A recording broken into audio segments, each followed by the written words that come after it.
dito na si Amy pala ang iyak ng iyak. Aray ko. Si Amy po pala ang iyak ng iyak dahil natanggal siya sa Committee on Foreign Affairs. Iyak ng iyak ang impactang baba. Baba! Aray ko. Told him about the approach of the members of the minority, some members of the minority, and she said that she didn't declined. And so Mix was telling me that she declined. Sorry, okay. SB, she declined or she did not decline? Just to clarify, sir. She declined the offer. That was what Mix told me. Kita mo, inaalok pala talaga ha. I-ano lang po natin to, i-clear things out natin tong pangkukudita ng mga Duterte Black na tae. Aray ko. Nagalitan sila eh. Nagalit eh. Galit na galit po si Mami Sara eh. Galit na galit. Galit na galit eh. Ba't ang tatanga-tanga nyo? Hindi yun nakuha yung Senate presidency uli. Delikado tayo niyan. And I think Lauren asked him what he thinks about it, and he said, Mix, if I can quote him, he said, there's no way.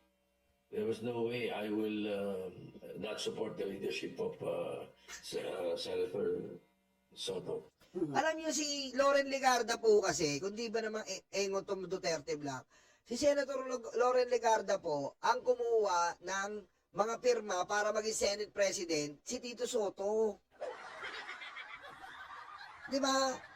Ano na lang po ang magiging itsura ni Loren kung siya rin po ang mismong papalit sa ninominate niyang Senate President.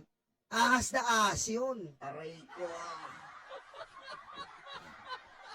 Anyway,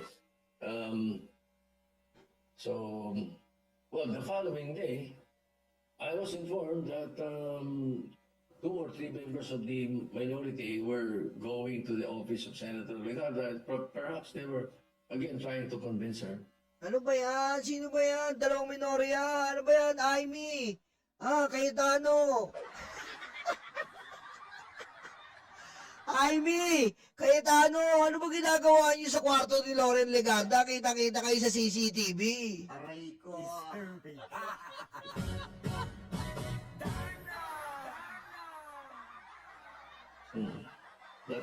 That's how it is. It was. In fact, pagdating nung session, if they had the numbers, I was thinking that they would come to see me, or one of them would come to see me, show me the signatures, and will tell me that they want a change of leadership, and the SOP would be, I will offer to resign instead of a vote on the floor. Ganun lagi ang dyan. I don't recall any change of leadership na nakapilitang magboto ka eh. Because that is a very dangerous strategy. If you want to change the leadership of somebody, you have to make sure that you have the signatures. You have it in black and white. Otherwise, if you're relying on, yes, I will. Pagdating ng motion on the floor, the motion that would automatically be the first one is to declare the position of Senate President vacant, or declare all positions vacant. That is another strategy. But if that happens and many vote against, your coup is dead. So you you have to make sure that you have the 13 that will vote. And the only way to do that is to show the Senate President that you have the votes. Ganun talaga yung tradition, I guess. Yes, Sasabihin sa that is the Senate tradition. President, we have the numbers and basically it's time to change leadership. I guess that's Yes. always happened even in the past. But Senate President, how would you describe your position as Senate President? Because, I mean, since you took over, I remember, of course, you were Senate Minority Leader. Since you took over the Senate presidency, there's been always a lot of talks about coups, especially because medyo manipis po yung linya between the majority and the minority. I mean, how do you feel about that? Well, I have been through worse. during our time as when I was majority leader and Senator Nene Pimentel was Senate President, we were only 13, and the minority were 11. So sanay ako dyan. All right. Sa akin kasi, I only serve at the pleasure of my colleagues. They can replace me anytime. I have no... Tsaka alam nyo, props, shoutout kay Tito Sen. Wala po talaga siyang pinagtatakpan. Kahit Dawit po, masakit sa kanya yun eh. Dawit yung ibang mga senador, masisira yung Senado. Although sira na dahil sa Duterte Black. Aray ko. Diba? Pero hindi niya po inayaan na i-cover up. Pinakita niya. Eh yung iba nga ayaw pumirma eh. Binawi pa. Oh. Pero si Tito Sen wala. Hindi nila talagang ilalabas nila. Eh dapat naman talaga eh. Dapat ilabas 'yun. 'Di ba? Kasi ang taong bayan po ang kawawa eh.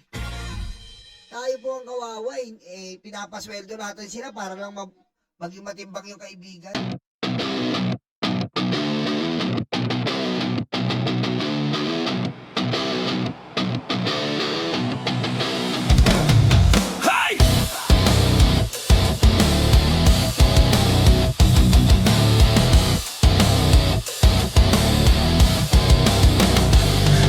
Pagalog ka ang utak, hindi na uubra. Mga pekeng balita agad mabubura. Mga troll farm, malamang susuko na. Dahil kami ang bebenga, humanda ka na. Mga makachina, benga, benga. Mga fake news, benga, benga. Salbahing dedes, benga, benga. Halik sa benga, benga. Pegador, wala kang kawala. Benga, pegador, kayo ay maganda. Benga, pegador, galit sa masama.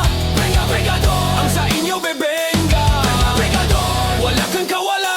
Benga, pegador, kayo ay maganda. Benga, pegador, galit sa masama. Benga, pegador, ang sa inyo bebenga.